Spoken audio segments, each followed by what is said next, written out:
Doctor திவாகர்னு போடுறதுக்கு இப்போ யாரு 500 5000 வாங்கிட்டு டாக்டர் பட்டம் கொடுக்காங்களா? அப்படி டாக்டர் பட்டமா? பிசியோதெரப்பி என்பவர்கள் டாக்டர் என்று போடக்கூடாது. டாக்டர் திவாகர்னு சொல்லிக்கிறதுக்கு ஒருத்தர் கேஸ் போட்டு அவன் உள்ள விடணும்.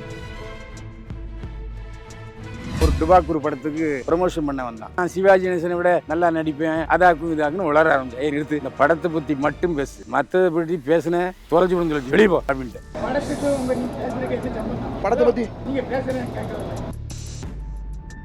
இப்ப அவர் சின்ன வேடங்கள்ல இருந்து நடிச்சு வந்திருக்காரு இல்லையா? நான் நல்ல கேரக்டரா வேணும், என் நடிப்புக்கு ஏத்த சாப்பாடுங்க. சூரி அளவுக்கு நடிக்க முடியாது. டேய், சூரி ஒரு நாளைக்கு ஒரு படத்துக்கு எத்தனை கோடி சம்பளம் வாங்குறாரு. நீ நாய் 2000 3000 அலைஞ்சிட்டு அலையிற. நீ சூர்யா ரசிகர் 2 சாத்துனா மூஞ்சி மேல பேந்துருமே. இவர் என்ன வளர்ந்து கிழிச்சிட்டாரு? யார் இவருடைய வளர்ச்சிக்கு தடை போடுறாங்க? இவர் போற இடத்துல எல்லாம் அட்டையை போட்டு குறுக்க விடுறாங்களா, இல்லாட்டி பாறையை உருட்டி விடுறாங்களா? ஏய் வேணாம்டா, எங்கேயா அடி வாங்கி செத்துறாத. நான் சார் வணக்கம் சார். என்னை வாழ வைத்துக் கொண்டிருக்கும் யூடியூப் சேனல் நேயர்களுக்கு நன்றியும் வணக்கமும். சார் என்னன்னா சார், இப்போ இந்த நடிகர் ஆகணும் அப்படின்னு சொல்லிட்டு இந்த சமூக வலைதளங்கள்ல நிறைய பேர் ஒரு வீடியோ போட ஆரம்பிச்சிருக்காங்க, நிறைய வர ஆரம்பிச்சிட்டாங்க. நீங்க ரொம்ப நாட்களா சினிமாவில் இருக்கீங்க, பத்திரிகையாளராக இருக்கீங்க, நிறைய புது நடிகர்களை அறிமுகம் பண்ணியிருக்கீங்க, விமர்சனம் பண்ணியிருக்கீங்க. அதுக்கு நடுவில் இப்போ புதுசா ஒருத்தர் வந்திருக்காரு சார், டாக்டர் திவாகர் அப்படின்னு சொல்லி ஒரு நபர். அவரை பார்க்கும்போது உங்களுக்கு எப்படி இருக்கு? என்ன டாக்டர்? யாரு டாக்டர்? இந்த 500 5000 வாங்கிட்டு டாக்டர் பட்டம் கொடுக்காங்களா? அப்படி டாக்டர் பட்டமா? அவர் பிசியோதெரப்பி. அதெல்லாம் பொய். பிசியோதெரப்பி என்பவர்கள் டாக்டர் என்று போடக்கூடாது. பிசியோதெரபிஸ்ட் வேற, பிசியோதெரபிஸ்ட் என்று தான் போட வேண்டுமே தவிர அவர்கள் டாக்டர் என்று தன்னுடைய பெயருக்கு முன்னால் போடக்கூடாது, சட்ட விதியே இருக்கு. அப்புறம் என்ன பிரபார் டாக்கு டர்ரு டாக்கு டொர்ரு, அவன் லூசு போயங்க.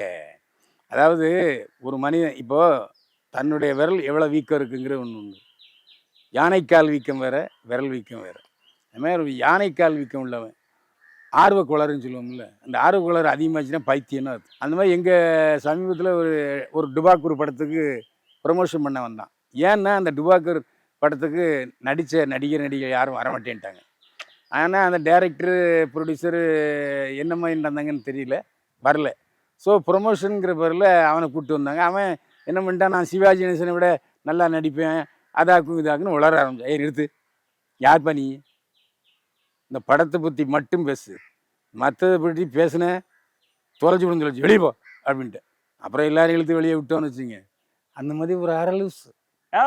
இப்போ எல்லா இடத்துலையும் போயிட்டு பேசும்போது என்னோட வளர்ச்சி எல்லாரும் தடுக்கிறாங்க, நான் வளர்ந்துருவேன்னு சொல்லி எல்லாரும் நினைச்சு என்னை பார்த்து பயந்து என்னை எப்படியாவது உள்ள வரடாம தடுக்கிறாங்க அப்படின்ற மாதிரிலாம் பேச ஆரம்பிக்கிறாரு சார். ஒருவனுடைய வளர்ச்சியை யாராலும் தடுக்க முடியாது, அவனே தான் அவனை தடுக்க முடியும். இப்போ நான் யூடியூப்பில் இவ்வளவு பேர் என்ன ஆதரவு கொடுக்குறாங்கன்னா என்னுடைய நடத்தை எப்படி என்ன. நான் இத்தனை வருஷம் 45 வருஷமாக பத்திரிகையில் இருக்கேன். யார் என்ன இவருடைய கேரியர் என்ன, இவருடைய வளர்ச்சி என்ன, எங்கேருந்து வந்தவரெலாம் எனக்கு தெரியும். அதனால நான் பேசுகிறேன். என் அளவுக்கு இன்றைக்கி யூடியூபரில் அனுபவம் வாய்ந்தவர்கள் வேறு யாரும் இல்லைன்னு மாறுதட்டி சொல்லுவேன், அதில் எந்த சிந்தனையும் இல்லை. ஆனால் இந்த மாதிரி ஆட்கள் இவர் என்ன வளர்ந்து கிழிச்சிட்டாரு இல்லை என்னன்னு கேட்குறேன். யார் இவருடைய வளர்ச்சிக்கு தடை போடுறாங்க? இவர் போகிற இடத்துலலாம் கட்டையை போட்டு குறுக்க விடுறாங்களா, இல்லாட்டி பாறையை உருட்டி விடுறாங்களா? லூசு பைய. ஏய், உன்னுடைய உழைப்பால் நீ முன்னேறு, அந்த வாய்ப்பு ஒன்று கிடைக்கும். ஏன் யார் ஒன்று தடை போடுறா? நீயா பணத்திட்டு அலையிற? நீ தான்ப்பா உனக்கு தடை. பிரபாகரை பற்றி நான் சொல்லுவேன். ஏன்னா சிவாஜி கணேசனை விட நான் நன்றா அடிப்பேன்னு சொல்றிய, இதை விட டுபாக்கூர் லூசு பையவனா இருப்பானா? தானே நடிப்பு அரக்கன்னு வேற சொல்லிக்கிறாரு. நான் என்ன சொல்கிறேன், சூரி எல்லாம் என் அளவுக்கு நடிக்க முடியாது. டேய், சூரி ஒரு நாளைக்கு ஒரு படத்துக்கு எத்தனை கோடி சம்பளம் வாங்குறாரு. நீ நாய் 2000 3000 அலைஞ்சிட்டு அலையிற. நீ உனக்கு எதுக்கு இந்த வேலை? என்ன தம்பி திவாகரா, அவருக்கு நான் சொல்கிற அறிவுரை என்னென்னா, உழைச்சி முன்னுக்கு வாங்க. இப்படி முன்னுக்கு வரவே முடியாது.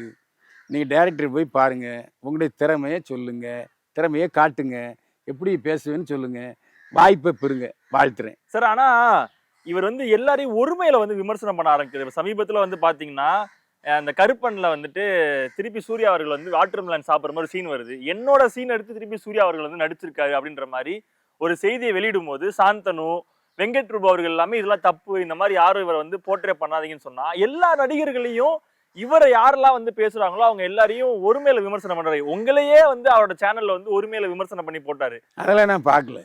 எல்லா நடிகர் நடிகைகளையும் ஒருமையில ஏங்க, இந்த நாய் தெரு நாய், தெருவில் எச்சிலை கலையிற நாய் என்னை ஏதாவது பேசி நான் என்ன குறைஞ்சிருவேனா? தெரு நாய் குலைக்கத்தான் செய்யும், விட்டுட்டு போயிட்டே இருக்கணும். நீ உன் திறமையால் வா. நீ மற்றவங்களை ஏகடியம் பண்ணுறதுங்கிறது உன்னுடைய திறமை மக்கள் ஏற்றுக்கிறாங்களாங்கிறது வேற விஷயம். உன் வேலை என்ன வேலை? மக்களை சிரிக்க வைப்பா. அதுக்கு எதுக்கு சூர்யாவை ஏன் நான்லாம் அந்த பழத்தை இப்படி தான் திம்பேன். நீ அதேமாரி உன்னைய காப்பி அடித்து திங்கிறாங்கன்னு சொல்கிறதா? எதை காப்பி அடிக்கிறது? நான் இப்படி தான் சாப்பிடுவேன். என்ன காப்பி அடிக்கிறான்னு சொல்றியே லூசு போயில. ஏய் வேணாம்டா, எங்கேயா அடி வாங்கி செத்துறாத. நான் உங்க முன்னாடி அவர் அந்த சிவாஜி மாதிரிலாம் நடிச்சு காமிச்சார்ல சார், அதை பார்க்கும்போது உங்களுக்கு எப்படி சார் இருந்துச்சு? நான் பார்க்கல சாமி, என்னை விட்டுருங்க. நான் பார்க்கல. ஏன்னா எனக்கு அதுக்கான நேரம் இல்லை, அவ்வளோதான். நான் கிண்டல். ஏன்னா காலையில் நான் அன்னைக்கு என்ன பேச போகிறேங்கிறதுக்கு தயாராகணும். அந்த தயாராகிறதுக்கு ஆதாரங்களை தேடணும். இவ்வளோ இருக்கும்போது நம்ம பாட்டுக்கு அவன் மற்ற அதாவது நான் செய்திகள் இல்லை மற்றவர்கள் சொல்ல விமர்சனங்களை நான் பார்ப்பேன். இவன் என்னுடைய கவனத்துக்கே வராத அப்பாற்பட்ட ஆள். சார் சினிமாக்குள்ள வரணும்னு ஆசைப்படுறாரு, ஆனா வரதுக்கு முன்னாடி இவ்வளோ எதிர்ப்புகள், இவ்வளோ நடிகர்களை விமர்சனம் பண்றாரு. தன்னை யாரெல்லாம் குறை சொல்றாங்களோ அவங்க எல்லாத்தையும் திருப்பி குறை சொல்றாரு, விமர்சனம் பண்றாரு. இப்படிப்பட்ட ஒரு நடிகரால, சரி இப்படிப்பட்ட ஒரு நபரால முதல் சினிமாக்குள்ள வர முடியும்? வரவே முடியாது. இப்போ ஒரு இடத்துல சினிமா பப்ளிக்லாம் இப்போ ஷூட்டிங் நடத்துனாங்க. அதில் ஒரு சூர்யா ரசிகர் 2 சாத்துனா மூஞ்சி மேலே பேந்துருமே, தேவையா? நான் என்ன சொல்கிறேன், நானும் விமர்சனம் என்பது வேறு, நீ அருவருப்பா உரிமையில் பேசுறதுங்கிறது வேற.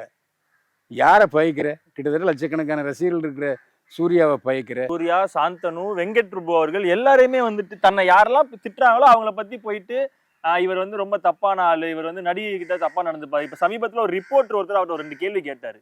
அந்த ரிப்போர்ட்டரை போயிட்டு இவர் நடிகை கிட்ட தப்பா நடந்துக்குவாரு, குடிச்சிட்டு தான் எல்லா இடத்துக்கும் வருவாருன்னு சொல்லி அவங்களை எவ்வளோக்கு எவ்வளோ தரைக்குறவா பேச முடியுமோ அவ்வளோக்கு தன்னோட சேனல்ல தரைக்குறவா பேசி ஒரு வீடியோ போட்டு விட்டுறாரு. அவங்கள அவங்க இதுக்கப்புறம் வெளியே தலை காட்டக்கூடாது அப்படின்ற மாதிரி. இந்த நாய் குலைக்குதுங்கிறதுக்காக அவங்களுடைய மரியாதை கொஞ்சம் கூட குறையாதுங்க. இப்போ நிலவை பார்த்து நாய் குறைச்சிக்கிட்டே இருக்கு, நிலவு என்ன கோவப்படுமா?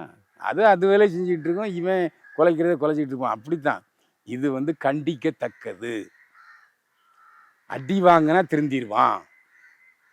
ரசிகர்கள் இருக்காங்கல்ல, சூர்யா ரசிகர்கள் யாராவது 2 பேர் கோவப்பட்டா என்ன ஆகும்? இவன் முகம் மூஞ்சிலாம் வீங்கிரும், கால் அடிபடும், நொண்டி ஆயிரும்லாம். தேவையா உனக்கு? இந்த மாதிரி நிறைய நபர்கள் இருக்காங்களாமே சார், நீங்க பாத்துருக்கீங்களா சார்? அந்த சினிமா ஆகணும், நடிகர் ஆகணும், தன்னை ஒரு நடிகரா நினைச்சுக்கிட்டு நிறைய பேர்ட்ட போய் பேசுவாங்க. நான் ஒரு நடிகர், என்கிட்ட நீங்க இப்படி பேசுங்க, என்கிட்ட இப்படிதான் நடந்துக்கணும் அப்படின்ற மாதிரி ஆட்கள்லாம் நீங்க இதுக்கு மேலாம் பார்த்தது உண்டா சார்? இல்லை, நான் அந்த ரேஞ்சுக்கு இறங்கலைன்னா பார்க்கல. உண்மையிலே எனக்கு தெரியாது. இப்போ நீங்கள் டாக்டருங்கிறதே நீங்கள் சொன்னீங்களா, அந்த ஃபிசியோதெரபிஸ்ட்டுங்கிறது எனக்கு இப்போ தான் தெரியும். டாக்டர் திவாகர்னு போடுறதுக்கு இவன் யார்? முதல்ல டாக்டர் திவாகர்னு இவன் சொல்லிக்கிறதுக்கு ஒருத்தர் கேஸ் போட்டு அவனை உள்ள விடணும். முதல்ல அதுக்கே இவன் மேலே ஒரு கேஸ் போடணும். ஓகே ஓகே சார், நன்றி சார், தேங்க்யூ சார். மீண்டும் சந்திப்போம். வாழ்க வளமுடன்.